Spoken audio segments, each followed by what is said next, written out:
All right, towards the end of the day, we've taken a lot of photos, a lot of videos, and I'm really excited to check all of that out.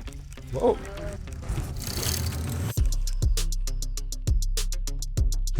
The OPPO Find X7 Ultra. It's really addictive because once you start taking photos with it, you don't want to stop. Now, I'm not saying that this is not without its own flaws, but it did get me to ditch the iPhone 15 Pro, and now I'm really onto it. Let me explain why. Look, the Find X7 Ultra is a camera phone. And no doubt, because it's got 4 50-megapixel cameras, a massive 1-inch sensor on the primary camera, and 2 periscope lenses. It's an all-in-one camera, and there's really nothing like it in the smartphone market. And you know what that means? A 1-inch sensor, it means you get low-light photos with detail, much less noise, and high sharpness. And let me tell you, even the best of high-end flagships, they actually struggle with low-light photos, including the iPhone 15 Pro. And not just low-light, even your regular daytime photos come out really well. It's got good balance of exposure, highlights, and amazing detail. And even the colors, they look quite natural. Now, of course, I do have to take a lot more photos with this phone to be able to pass that final judgment, but I'll save that for later. But for now, it's looking really promising. But guys, why am I ditching the iPhone 15 Pro for this? It's actually the portraits. And even more so because it's got 2 periscope lenses, one at 3x zoom and the other at 6x zoom. So I get multiple focal lengths to work with. And so you're able to take really close-up portraits without actually getting too close to your subject. And all of that without compromising on the quality or the details. But it's not just the zoom on the lenses that make these photos look good. They've got a few tricks. So these portraits, they have a very cinematic bokeh and very nice, soft, natural skin tones.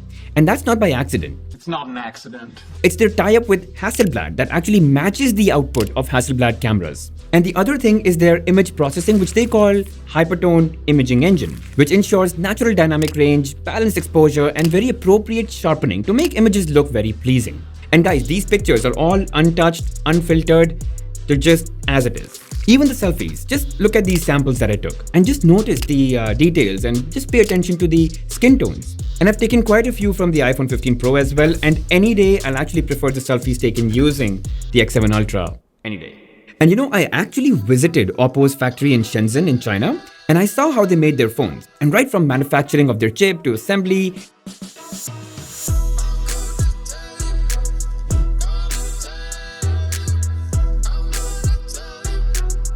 but what typically caught my attention was their imaging lab. So they've got a robot that constantly takes photos using different lenses and in different modes and compiles all the data for assessment. I mean, that was crazy, and it shows that it's actually working for them.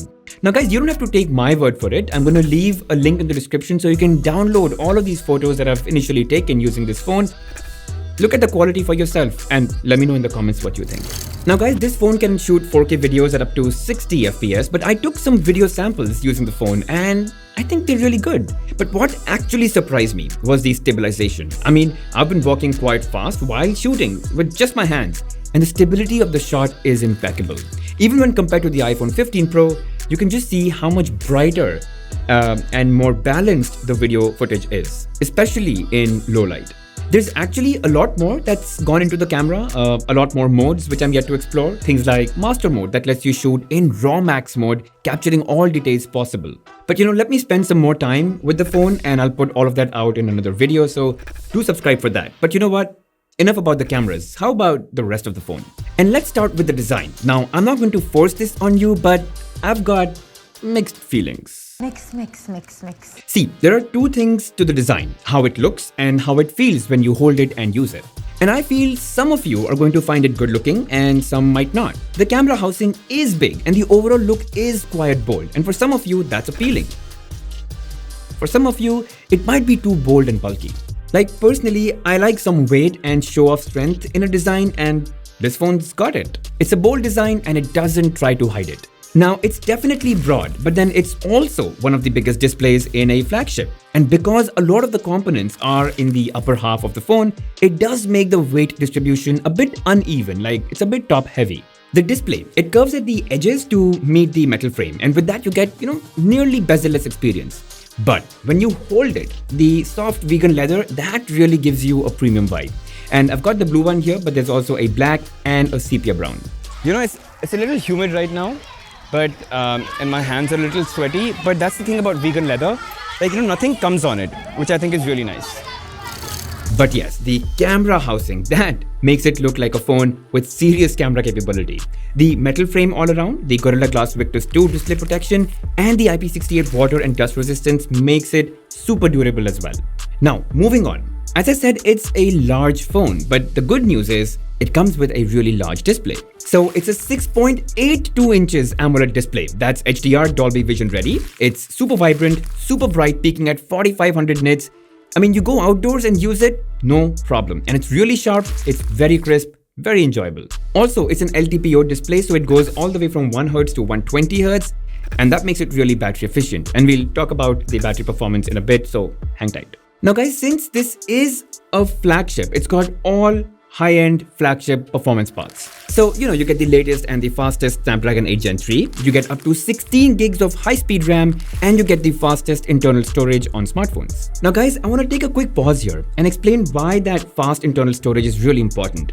Look, this is a camera smartphone, right? And you're going to be taking a lot of photos and videos, and those files are bound to be very heavy in size because they just capture so many details. I mean, 50 megapixel cameras, right? And so when you open your albums, you don't want those photos to load very slowly, and you don't want your picture processing to slow down.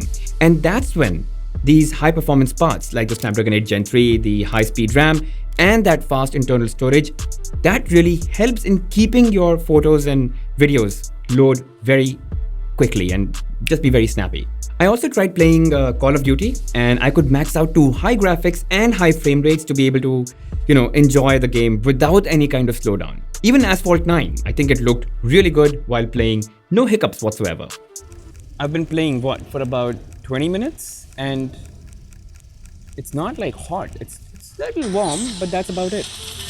And look guys, since we're talking about performance, let's also talk about batteries. And so it's got a 5000 mAh battery capacity, which is pretty much the standard across all flagship phones. It comes with its own 100-watt charger in the box that can take this phone from 1% to 100% in under 30 minutes. It can also be wirelessly charged at crazy high 50-watt speeds. And as you'd expect guys, with moderate use, it lasts you the entire day, just like most other flagship phones do.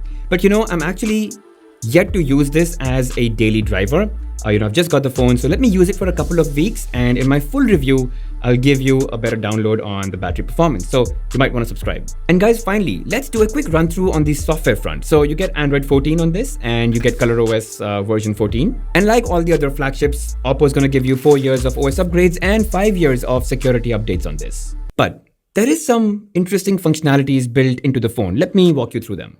So there's object and text recognition. So you can just double tap and hold on the screen, it'll scan the screen, and then you can just highlight text and copy that if you want and then share it across, or you could just tap on an image and you can identify what it is or just save it to your album.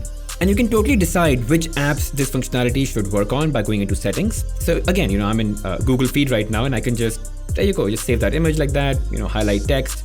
And the other thing is that whatever you highlight or whatever image you see, you could just go ahead and drop it into a file doc. So it's a great container where you could just put stuff. And you can also separate out subjects from within your photos by long pressing. And again, even that can go to your file doc, right? You can access your file doc in this sidebar. So there's this file doc option. You click on that, and everything you've dropped there is very quickly accessible. You just click on it, and it'll just give it to you right there. One thing that I found particularly interesting was in dark mode, it actually gives you 3 options of, whether you want very black or whether you want like a gray or something in between. I haven't seen this in a lot of phones. I think this is really good. And there are other things that you can do to tweak your display, like set a vivid color mode. And then within your display, you can also have like a bedtime mode. You can have an eye comfort setting turned on. So all of those things are available. And then to even further improve your display experience, especially when you're watching videos and things like that, there's video color boost and there's image sharpener that really just enhances your overall experience. And if you go into special features, there's like a ton of other things. A lot of this is actually might seem very familiar if you've used ColorOS in the past. But yeah, I'm not going to cover everything, just wanted to give you a glimpse. Okay, now let's talk about pricing and availability. And there's actually a good news and a bad news. The bad news is that this phone is only launching in China. But the good news is that it's launching at incredible prices starting at 5,999 yuan, which is just about 70,000 rupees in India. And of course, you've got different variants that go up in price as you increase RAM and capacity. And so, if you could get one of these from China, I think that would be incredible value for money, in my opinion. All in all, guys, if you're looking for the best smartphone camera experience, this is coming out to be very promising. And of course, I'm yet to spend more time with it, take more photos and videos, understand the battery performance, and just look at everyday performance of the phone. But for now, I'm actually happy to switch out my iPhone 15 Pro for this one. But meanwhile, if you guys have any questions, doubts, anything that you want me to specifically cover about this phone in my full review, let me know in the comment section and I'll definitely attend to those. And that's it, guys. Thanks for watching. And if you did enjoy watching the video, make sure you hit that like button, subscribe to the channel, hit that bell notification icon, and mark all. Really helps the channel grow. I'll see you guys in the next one.